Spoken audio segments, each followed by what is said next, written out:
yes, all females or most females get their periods every month, and it's all part of being quote unquote a female athlete. That's not going to change. But what is changing? Well, maybe the sport landscape is what's changing, and maybe that is more of a factor that's related to the development, the physical, the psychological, the sports skill and tactical development of female athletes.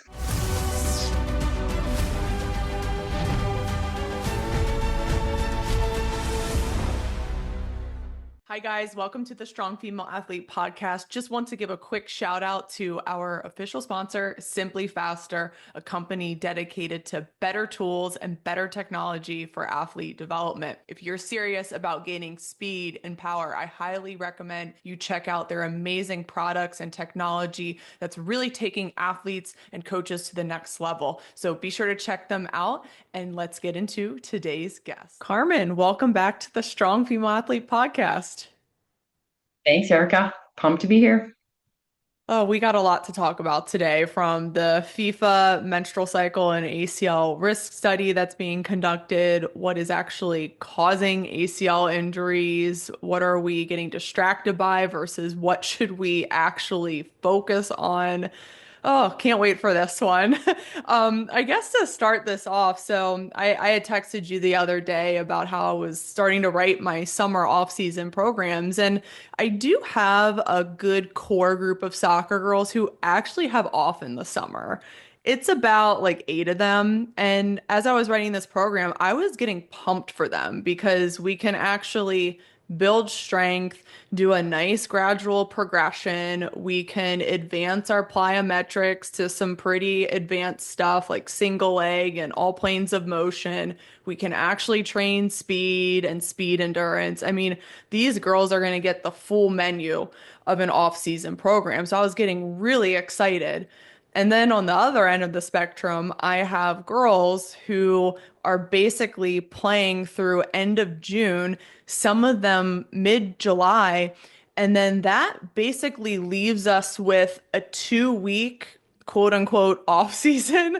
And then they're back at it in August to only plow through from August until next June again. So when I saw this FIFA menstrual cycle study and ACL risk, I was like, why is no one talking about the actual problem here that is year-round sports?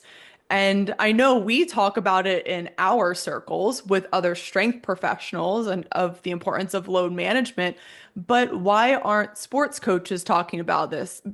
Why aren't big organizations like FIFA or other stakeholders talking about this? I think they're just distracting with these things that sound like they're progressing and getting stuff done for female athletes and women when it's really regressive. So, what are your thoughts on the menstrual cycle study and ACL risk? Is it worth it? Are we focusing on the wrong things? What are your thoughts?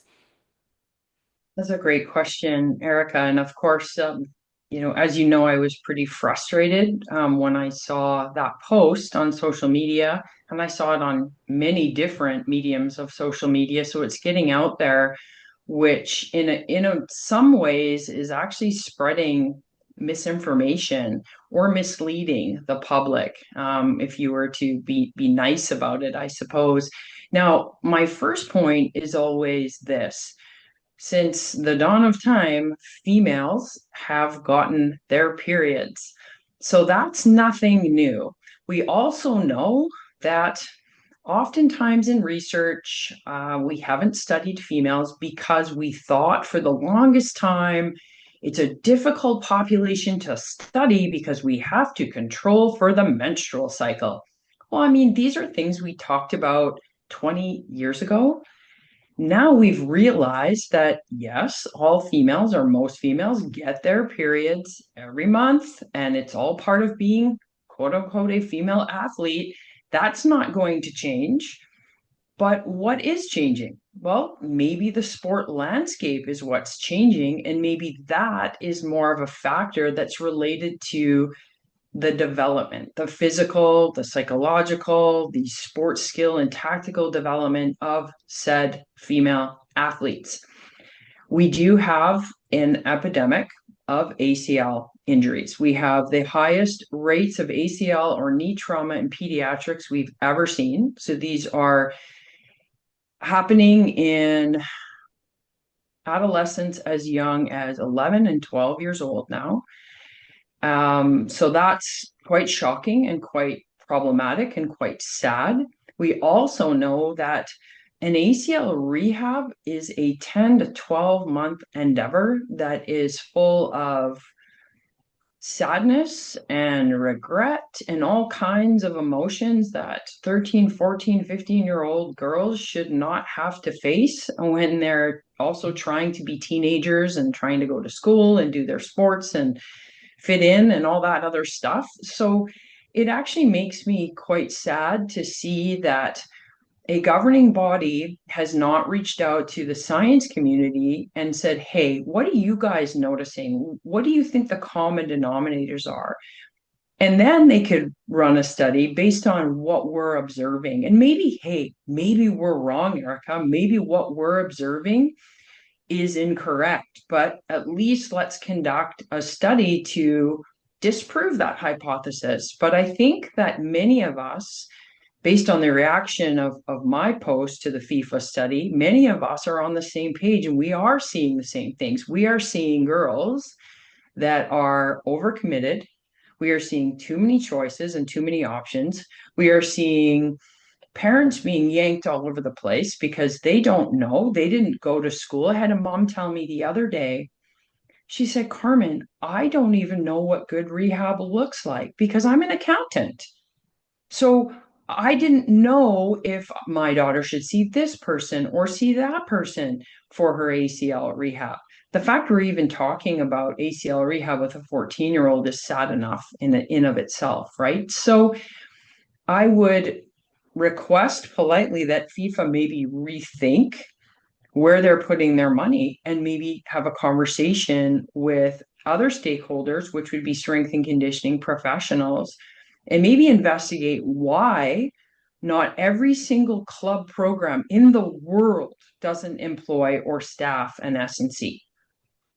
If they're serious about development, they'd have an S&C. Erica, I started in basketball in my career, and when I was working at the university, I was approached by a young guy who wanted to start a girls' club travel program in the summer for high school girls. And he approached me because he knew I was a strength and conditioning coach. He said, if I want to do this club program, I want to do this right. I have not been approached since to accompany a club program in any sport as a strength and conditioning coach. And that was 20 years ago. So here we are. Now, you are in this on a daily basis. You work with female athletes who are rehabbing from an ACL tear. And I've heard you speak a lot about this, how you hate you have to do this. Like you hate seeing how distraught these girls are and this process they have to go through. And I know you mentioned some of what you're seeing is that they're overscheduled and playing too much soccer year round. Is there anything else you are seeing that could be causing this? Yeah, I mean, the body itself doesn't love repeating the same thing. I mean, any middle-aged adult will tell you their back hurts because they sit in a chair 40 hours a week, right? That's the same thing. Low load, repetitive stress, right? And so if we expose athletes to the same stressors all the time on the same surfaces in cleats, and we don't vary those stressors, we're loading the tissues in the same way. So that creates the overload. And then you couple that with no more physical education instruction in elementary school, right? Parents are working full time, so they don't necessarily have the time to be the PE teachers as well as the parent, which, I don't blame them. That's a lot to ask. And so we also have low physical literacy. And I pulled up some stats. This was probably about a year ago, and I can't find them anymore, but it basically statistically represented the number of physical activity hours that children went through in the 1980s and the early 90s compared to today. And it was roughly 30 times more physical hours of activity. And this isn't formalized structured training. This is play. This is climb the tree, jump over the creek, go head first down the snow hill in your toboggan, fall in a ditch, get up, get on your skateboard. Like I remember coming home from the park one day, my mom being furious at me. She's like, "What is that smell?" And I said, it's my shoes. She's like, "It smells like burning rubber." And I said, "Yeah, because I sat on my skateboard and I went down Sobel Hill, which is like this 45-degree gradient straight down a hill that actually goes into an intersection." And I'm not suggesting kids do stupid things like this.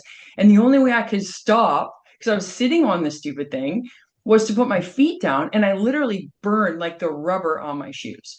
But my point is that kids now aren't necessarily doing these things. And it is what it is. We're not going to change that piece. But what we're seeing is because there's the lack of physical development in the early years, then all of a sudden kids make an SBL team or a travel team and or a team Arkansas or Team USA at U14, and now they're asked to do a huge amount of training on a foundation that is very minimal, right? So we actually have a load problem, but we also have a capacity problem, Erica. And what I ask girls to do today compared to what I asked girls to do 10 years ago is different. Okay.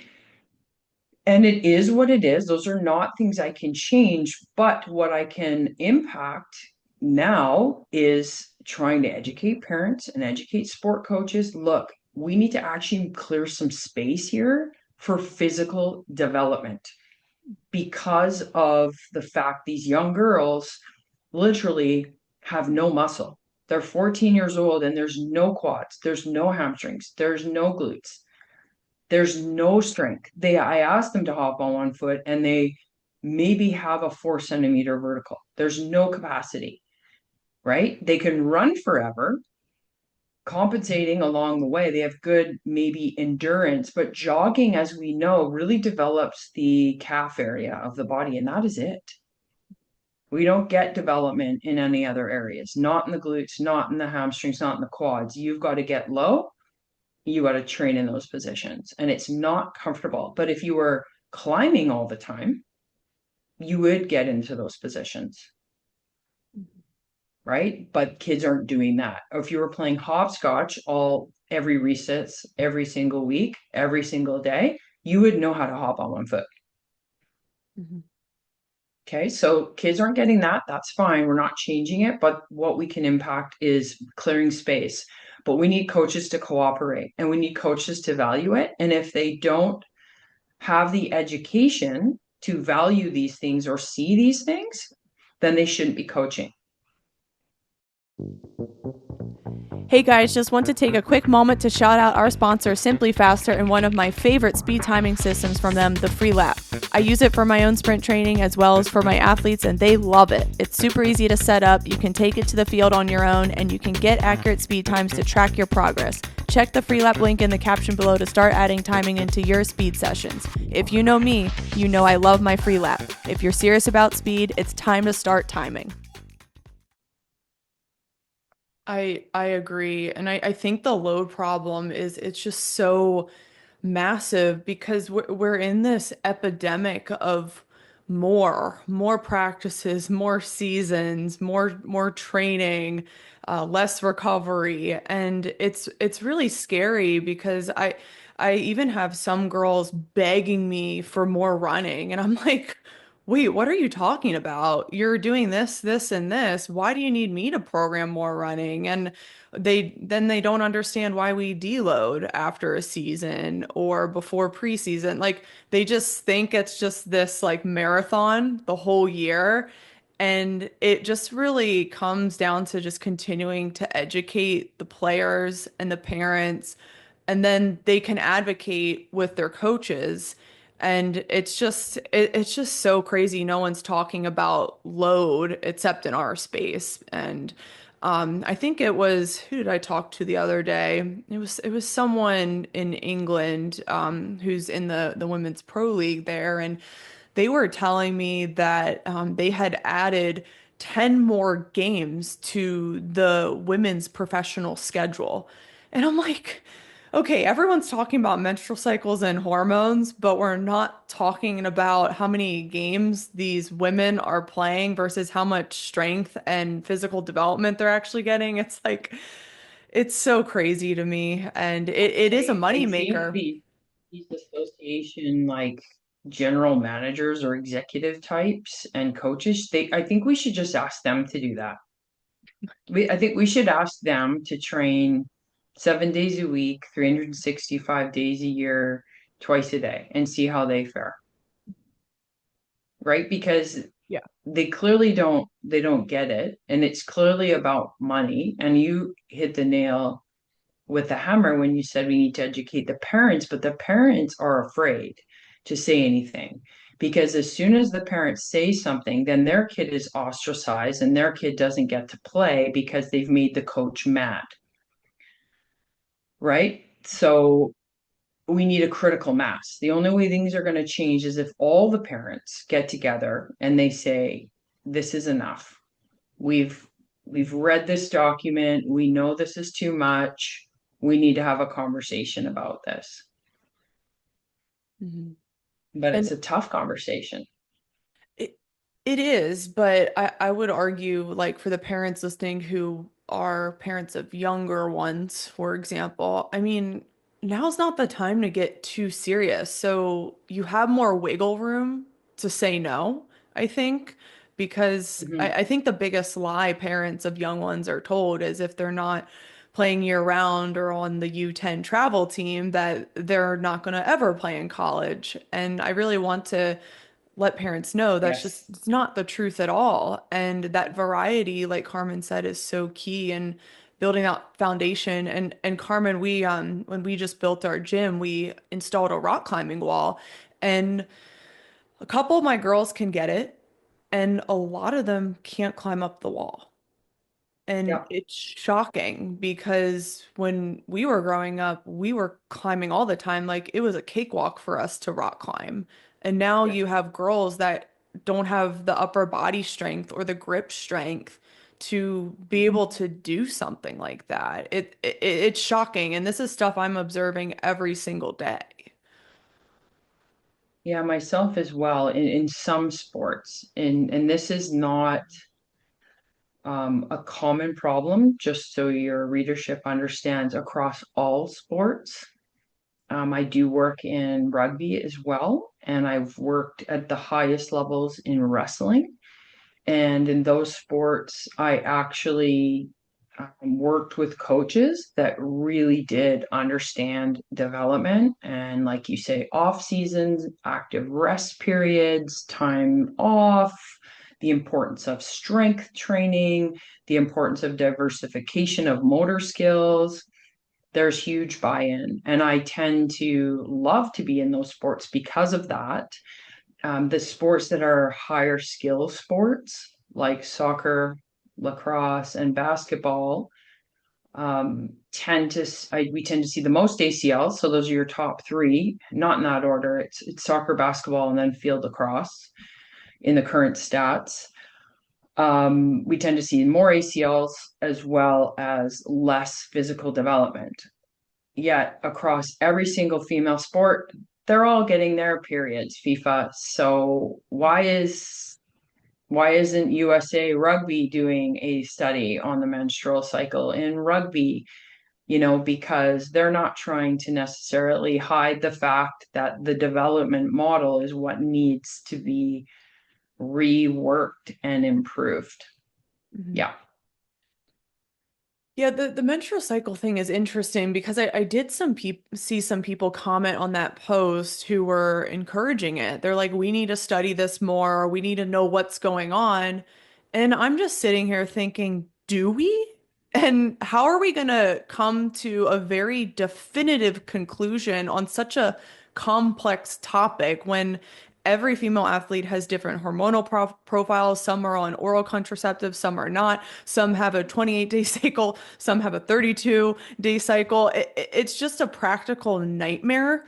So I don't think, we could do so many studies, and I don't think this one study is going to find anything, which I mean, I support female athlete research, but I also don't want money going to the wrong things when we're not going to be able to come to a reliable conclusion to actually make a practical application in a team setting. So that was my complaint, but people were just like, "No, we need to know more." But I think sometimes too much science can be bad science. Well, of course, there's bad science, you know. When I wrote my ACL course, I probably threw out 80% of the research I read and kept 20. So we can't always even say things like, oh, well, the research shows. Well, who did the research? What was the methodology? What was their cohort? Who did they study? What was their power of their study? Like, how many subjects did they have? And to your point, Erica, if we're going to measure hormones, and I actually did this in my master's thesis, I actually measured free testosterone cortisol ratios in hockey players to monitor um, basically a neuroendocrine profile of overtraining. And what we actually found was that there's so much diurnal, which means daily variation in hormone levels, and even how you assess hormones. So to actually assess female hormones properly, you need to carry your urine around in a jug all day long. Okay. Like, to be perfectly honest, you can't just go and get a blood test. So, even the measurement piece, back to good and bad science, is a factor. So, it's not so cut and dry as let's just monitor hormones and see if there's a link. It's how do we monitor hormones? And if we monitor hormones, how reliable is the data that we're getting? And how is that data influenced, like you said, by oral contraceptive use? And I'm hearing, and I'd like your opinion on this. Are you hearing that coaches are recommending athletes take oral contraceptives to standardize their menstrual cycle and to quote unquote prevent knee injuries? Are you hearing this? Because I'm hearing this. I'm hearing it. I'm also hearing it from parents and doctors as well, and it's very scary. It's unethical, right? It is unethical to do that, to recommend a drug intervention that manipulates hormones when you are a sport coach. That is way outside somebody's scope of practice, irregardless of the reason behind it. It's just something that shouldn't be allowed, and again, it's ignoring that elephant in the room. The elephant in the room is a lack of strength capacity on an undertrained body that's extremely tired all the Mhm. time. So when we can clean that up as our first priority, we will start to see an improvement because we don't have necessarily more female athletes participating in these sports, but we are having more. So when they do, just so your readership understands injury rates, they do injury rate assessments based on exposures. So let's say there's 10 athletes and they all were all exposed to their sport 10,000 times, or actually it's usually based on 1,000. So 1,000 exposures. And then they report, here's the incident rate of this particular injury based on exposures. So we're seeing a higher rate of injuries based on exposures. So that's a great way to analyze the data without worrying about how many people are even participating. Mhm.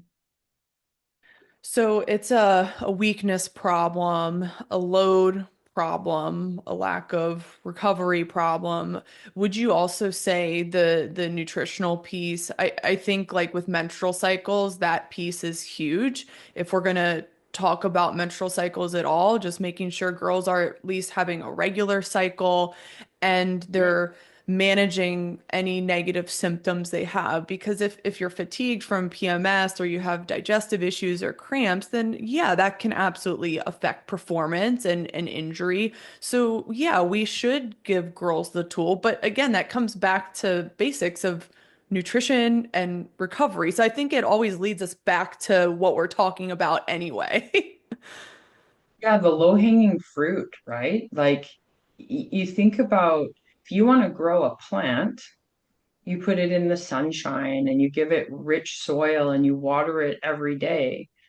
Like it's the same thing with growing an athlete. If you want to grow an athlete, you give it sunshine and you lots of rest and lots of nutritious food and enough exercise that is challenging them so they adapt to a higher level, but within reason. And that's a hard one to conceptualize, say for coaches, because they may not have the background you have or I have in exercise prescription and dose. But there's enough of us out there now. This isn't a new profession anymore. There's no more excuses that coaches can reach out, associations can reach out and say, hey, what is appropriate in terms of load? You know, I work with a lot of lacrosse players as well. And in Canada, we have box and field. We have both. America tends to have more field lacrosse athletes. And one thing I'm noticing on the boys' side, actually, not so much on the girls in box, is just back to too many games, too many practices, and they play on concrete, Erica, Mhm. a Yeah. lot of them. And if you ran around on concrete every single day, what do you think would happen to your lower leg? Do you think you might get some stiffness in the ankle complex? Absolutely. Right. So, again, like maybe varying the surfaces that they're practicing on, maybe shortening practices or having practices that are more walkthroughs. Rugby does it really well because it's a collision sport and you literally cannot tackle people and be tackled every single day because the DOMS and the soreness is unreal from that type of work. So it's very obvious to rugby coaches that some days they're going to play touch and other days they're going to have tackles. Same with football, American football. There's days where they have pads on and days where they don't have pads on. And baseball pitchers have a number of counts now. If kids exceed X number of pitches, they are no longer allowed to play in that game. Soccer and basketball have nothing. So, FIFA, let's fund some research on how to monitor load in soccer. And FIFA, your first question from Coach Bot will be a multiple choice question. Small sided games as compared to full pitch scrimmages, so small sided scrimmages versus full pitch scrimmages have A, more load, or B, less load. And it's really interesting, Erica, how many soccer coaches think that a small sided game has less load because they've been taught that. A small sided game done in a smaller space has more changes of direction, therefore, more decelerations, therefore, more mechanical muscle damage, therefore, more load. And Carmen, I would say that most youth girls soccer players are playing small-sided games at practice because these clubs, their teams are only allowed to have half of the field or a quarter of the field. So they're limited to that confined space where they're only playing 2v2s, 4v4s, 6v6, and it's change of direction after change of direction the Yep, whole 2 hours, I multiple see times a it. week. It's shocking. I at the facility near my home where lacrosse gets one field, soccer gets everything else. And you're absolutely right. Like it's shocking to me the number of teams that cram onto one field. It's usually four teams on one field, Yeah. right? And they're on turf. There's that argument as well. Is it the turf? Is it the grass? Well, okay. Again, let's go back to, is it the turf or the grass? Like, really? Maybe we can look at that at the highest level when we've taken everything else off the table, when we've done everything else right. We can look at turf versus grass. But if that's where we're starting, we are again missing the point. Yeah. So I saw a few comments on the post. I had a few people say, well, we did everything right. My daughter took her recovery days. She strength trained. She got the right cleats. She did this and this, but she still tore her ACL. And I always look at those and I'm like, I don't know if you did everything right because did you get the load management down? Were you looking at small-sided games? Was she wearing a GPS? Were you communicating with her coach? How many minutes she played? Like, did you do everything right? Like, that's always my question. Well, actually, I find something interesting around the strength training. Okay, and you may probably find this too. Um, I'm going to try to say this in a way that it is not alienating, but I'm going to maybe suggest that female athletes, even if they have a trainer, are not pushed hard enough. So, for example, Erica, I will often see athletes that have seen maybe another strength and conditioning coach prior to me, and A, their technique is not where I would like it to be, and B, like they're not generating enough tension, and B, they were completely underestimated. Hmm. Like on session one, just to give you an example, with say my futures group, which are my 14 and up girls, on session one, most of those girls are goblet squatting between 40 and 50% of their body weight on the first day, having never done it, having never done it. And they're all doing full push-ups, and they're all being taught how to generate tension on a pull-up. Hmm. Okay. No, we're not doing one arm dumbbell rows with a 20-pound dumbbell. No, we're not doing push ups from our knees. No, we're not doing body weight anything unless it's plyometrics. So I would actually argue that a lot of girls are seeing people that just go through the motions with them to tick a box that they're doing strength training. So then my question back would be, what are their numbers? What can they do? I often will have girls come in, have a girl I'm working with right now, and I said, what if I told you in your first session with me, you will deadlift your body weight? She looked at me, eyes are wide, right? 110 pounds, she's deadlifting 165 after 2 sessions. These girls are being underloaded a lot of the time because they're being underestimated.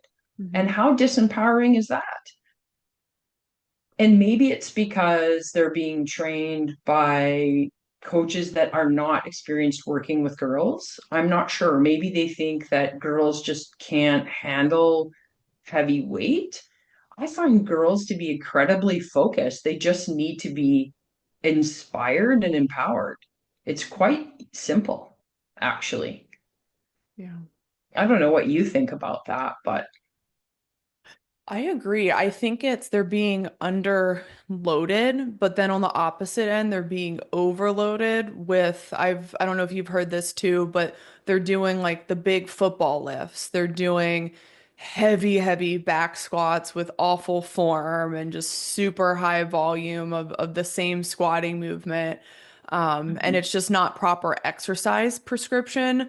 So, yeah, and then they're complaining that their kneecap is sore. And I'm like, well, you shouldn't be sore after a lift too much in your joints. So, I've seen no, that not a young problem as person. well. Yeah. Yeah. So, I mean, that's buyer beware. That's parents. You've got to find somebody that has a minimum the university education. So they should have a degree in human kinetics or kinesiology. And then, like, one thing I do is I always allow parents to watch my sessions. I don't have a problem with that. And I had one parent tell me recently, like, you're just a lot more anal about technique than we've Hmm. ever experienced. And they meant that in a very good way. And I think coaches that are strength and conditioning coaches might feel in a rush to develop. They're like, okay, I've got this new client, I've got to develop them. And it's like, look, Rome is not built in a day. If you teach them power breathing and how to root their energy on the first session and three exercises, then great. And then you build on that. But you're absolutely right. Like, kids putting a barbell on their back when they can't actually organize their body and stack their joints is they have no business doing that. But a good coach would hold them back and say, no, no, no, you need to be able to do X, Y, and Z before we do this. Like, for example, for me, if I'm going to teach Olympic weightlifting, which I do, I love coaching Olympic weightlifting to all athletes. Every athlete I train has to be able to overhead squat the empty barbell before I teach them how Hmm. to Olympic lift. Yeah. And that requires a lot of mental fortitude and focus, right? Because you'll dump that weight if you aren't focused. And it's like skipping rope, Erica. Like if you have really terrible posture and you're slouched over, you will keep tripping over the skipping rope. But if you're tall and stacked, you will skip well. So skipping rope is a great way to teach kids about posture. It's the same with holding a medicine ball or a dowel overhead while they march, Hmm. right? But we want to come up with drills where if they don't adhere to a technical model, that they will fail at the drill in a safe way. So think about tennis. If I don't serve properly, the ball hits the net, right? Or it goes wild and out of the tennis court. Okay, so there's my feedback as an athlete. Strength and conditioning coaches should have feedbacks built into drills so the athlete knows whether or not they're executing those drills appropriately and properly, right? So, um, and that's why personal trainers really just need to get out of the way because they're not coaches. They're fitness people that like to work out. These kids don't want to lift. You and I don't want to lift. We want to go and do our sport. Like we get it because we played lots of sports. So we get that. And that's actually refreshing for these young girls to work with other girl coaches that are like, look, girls, we don't love squatting. Like, but we love what squatting is going to give us, which is the structural integrity to go in for a slide tackle and come out unscathed. Hmm. So, other than the deadlift, what are some of your favorite strength movements that all girls soccer players should be doing? Um, what I usually start with in my girls program is a lot of, like our warm-up drills have to do with getting low. Okay, Hmm. so I force them to do drills where they have to pick things up off the ground and get low. So I'll gamify it. I never do dynamic warm-ups ever. I find them incredibly boring and useless. So, and then I also, I'll give you a nugget, which is pretty cool. I do this one drill where I give each girl a balloon. Okay. And they have like their own little bit of space.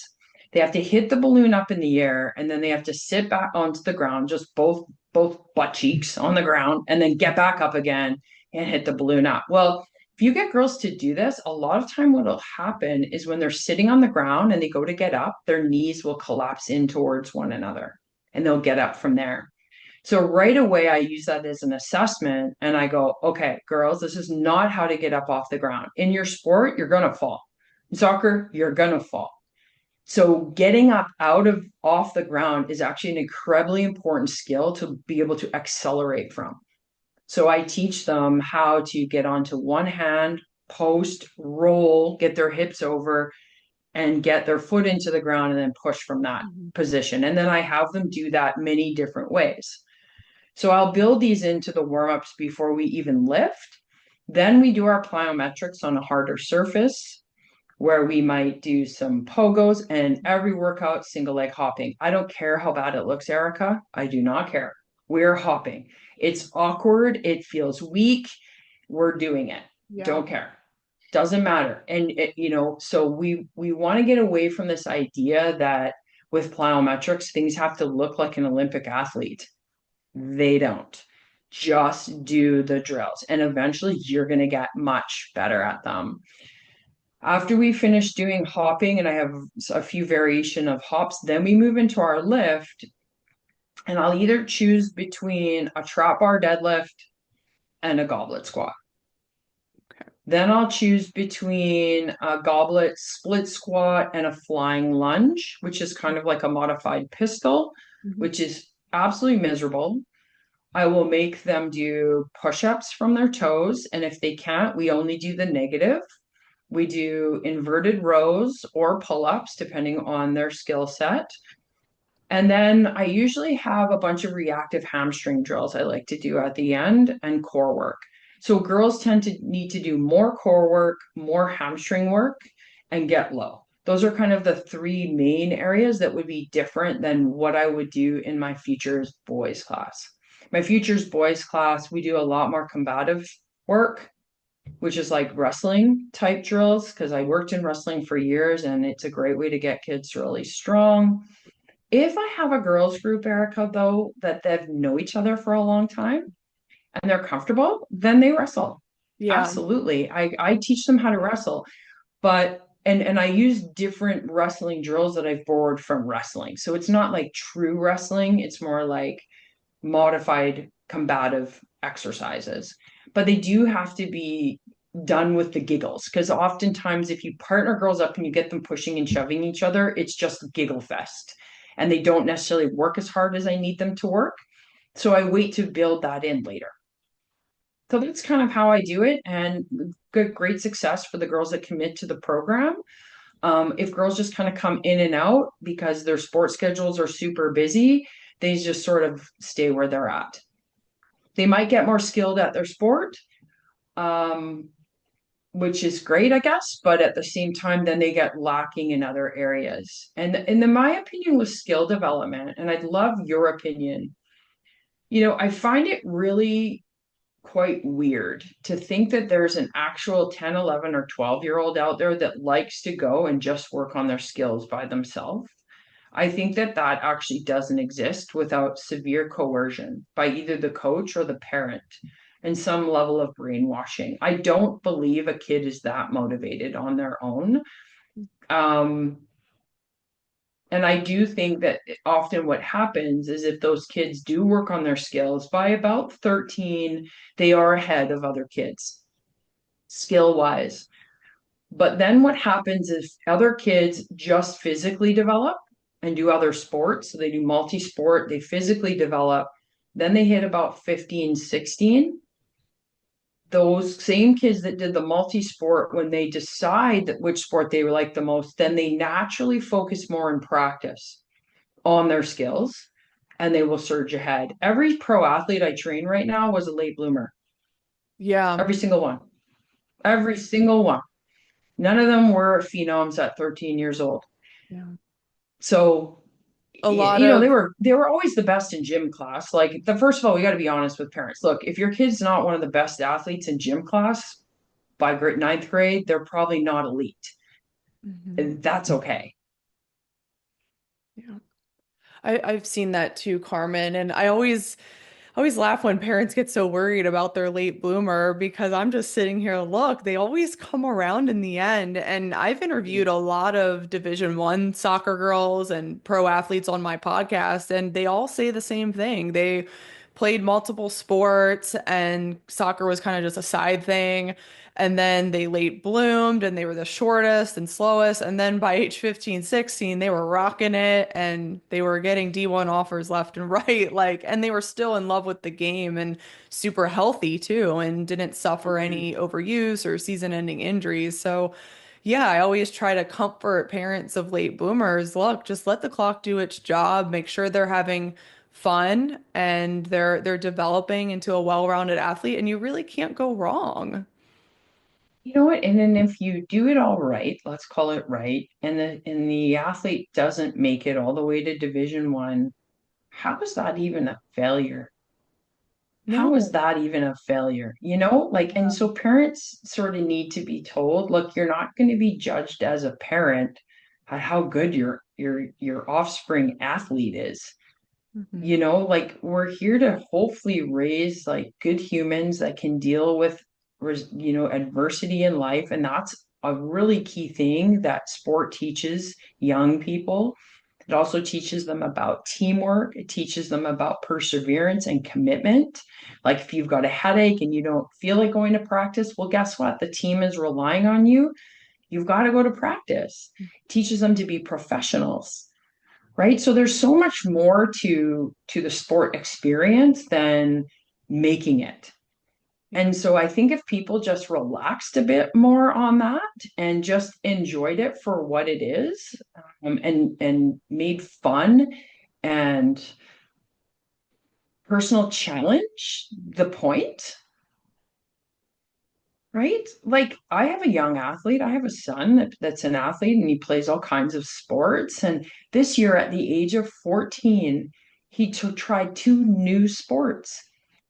And people are shocked. Like that's just not heard of anymore. And one of the sports is he's playing at a U17 level at 14 years old because that's just his age group. So he's the youngest kid there.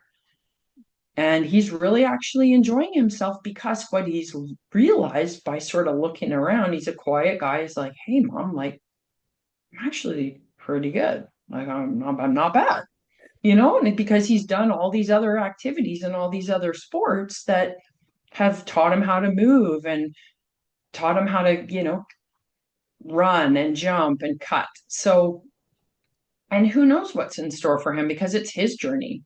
That's up to him. We don't push. My parents were hippies, Erica. Like they didn't push me at all. And I'm a very driven person. But the thing is, it's like, is it because they didn't push me and I'm just so weird and different? Or is it because they literally let me discover what makes me tick? Mhm. I Right? I love Versus forcing me to fit into like a role or a mold that maybe a coach suggested I am. yeah. I love that. And I really think just parents can't go wrong encouraging their kid to try multiple sports, to strength train consistently. And this is really, I mean, I love sport performance, but this is really about just good health for life, being active, falling in love with exercise and not having a bitter taste in your mouth towards it. I think the kids that are pushed young and who are told like you got to get out there and practice are the ones who just don't like training when they're in their 30s and 40s and they struggle to stick with being in shape and exercising when they're older because they just hate it so much at that point. So I think parents need to Wasn't think fun. about the long-term repercussions to all of it. Yep. Because a lot of times, like when I think about my training in sports psychology, Erica, one thing we learned about in school was the zone of optimal functioning. And one thing we can do with athletes to help them perform well in a game is to conjure up the emotions associated with good performance. Okay. So we do exercises where they think back to their best performance ever. And we sort of reconjure that, like, what was the weather? What did the grass smell like all this cool stuff. But if you're having trouble drawing upon positive experiences and your entire world is based around expectation and pressure, there are kids that can perform in those environments for a while,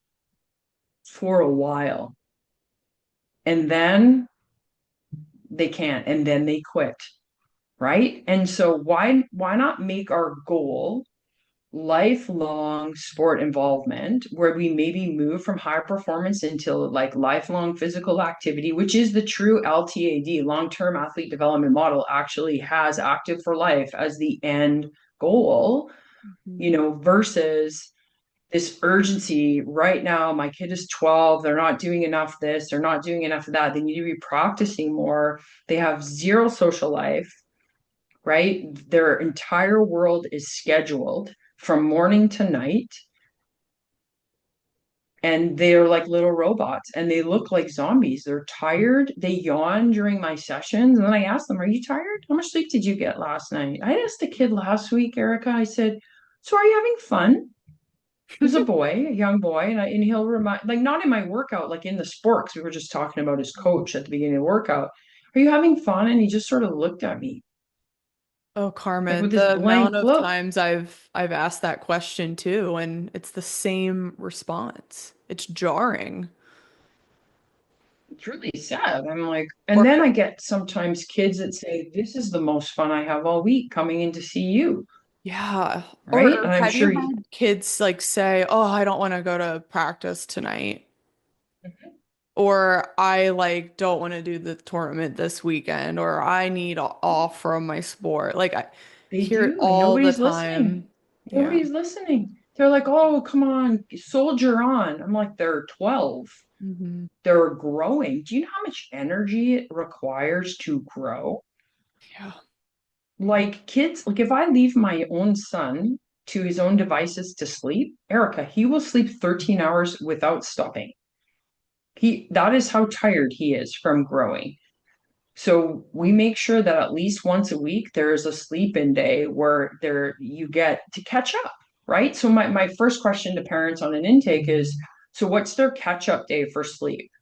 Because it's true, like the science actually does say we can catch up on sleep. It's a thing. It works, right? You've had a couple of later nights, a couple of busy days. Well, when's the catch up, right? So it's almost like the training week is built around the sport, where the sport should be built around things like sleep and nutrition and homework and time with friends. And then, oh, great, we can fit in some sport. Or it doesn't even have to be time with friends, it's downtime.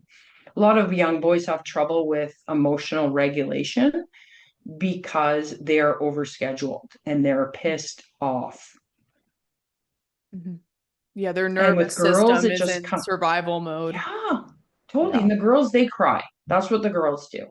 The girls cry, the boys punch a hole through the wall, or like my son does, throw his laptop across the room, right? Because it's just overwhelming, right? Overwhelmed. And rather than judging that and expecting them to control their emotions, it's like, okay, that's a little bit of a signal to us as practitioners.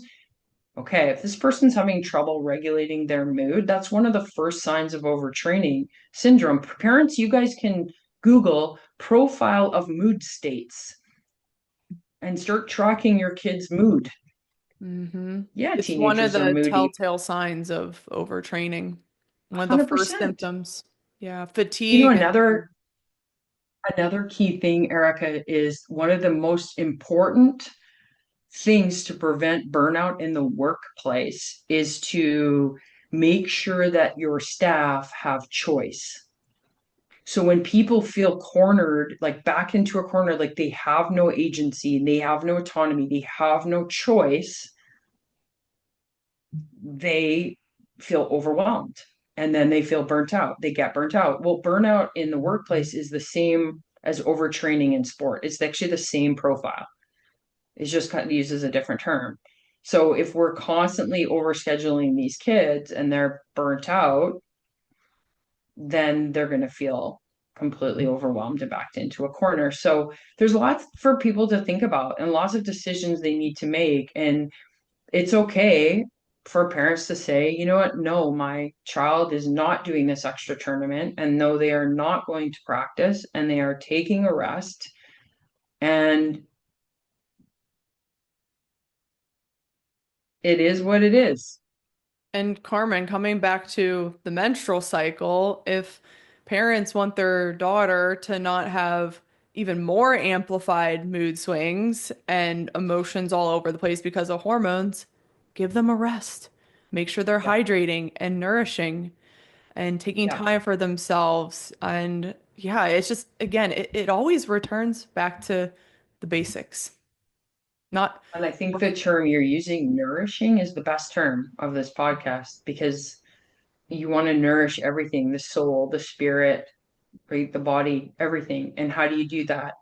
rest, sleep, downtime, whatever that looks like. Like in my intake forms, I ask kids, like, what do you do for downtime? I want to know, and I want to encourage more of that. How do you recover And it's not between scrolling tournaments? TikTok, not scrolling TikTok. It's not No, recovery. that's another podcast, should kids be even on the socials? And that's the other part. Like it does feed into the pressure, right? So the parents are seeing, oh, that kid that plays the same position as my kid is doing all this extra private training with that skills coach. So maybe we need to do that. Hmm. Well, maybe if you weren't on the TikTok or the social media, you wouldn't know. And ignorance is bliss, Yeah. You know Joel right? And Smith? then, You know Joel yes, Smith? Yeah, of he was course. on the show last month and we did an hour episode on phone usage and impact on performance. Because What did he's he very, say? well, he's very like, live in the middle of nowhere, like disconnected. Like I love Joel and he had Yeah. some good perspective. I'll link it in the caption below for everyone to check out. But yeah, it just sends athletes in that like stressed out fight or flight state, and that's not good for recovery. There just has to be moments in the day where you're literally staring into space or sitting in that silence and hearing the birds chirping. And that's true recovery. So yeah, it was a really cool episode. He's right. I don't allow social media with my son. I love it. And he's fine with it because he's an interesting cat. And I don't know if it's him as a person, just his own temperament and personality, that he just literally does not care what other people are doing, or if it's just the messaging from myself and my husband over the years where it's like, just do your thing. Obviously be a great teammate. Like we're big on that. Be reliable, work very hard, but at the same time, like what benefit is there in comparing ourselves to other people? What benefit is there? And if someone can answer me that, then you can have all the TikToks in the world. But anyway, Well, this different conversation. Yeah, this was so brilliant. And yeah, I just think the theme of today is just do the basics of strength training and recovery, managing load, having off seasons. And I just feel every time I hop on a podcast, I'm talking about the same thing over and over and just selling common sense back to people. That's probably why I haven't really gone viral with this podcast, but that's okay. For those of you listening, thank you for being here. You are in a place where we're just going to keep reinforcing, just doing the basics and not getting distracted by these gimmicky things or fancy headlines. Just nail down the basics first. Agree. And maybe clear some space for the basics. Mm-hmm. Yeah, that too. Hmm. Well, thank you for listening, everyone. I'll leave Carmen's information, website, all of her offerings in the caption below, so be sure to check that all out, and I will see you on the next episode.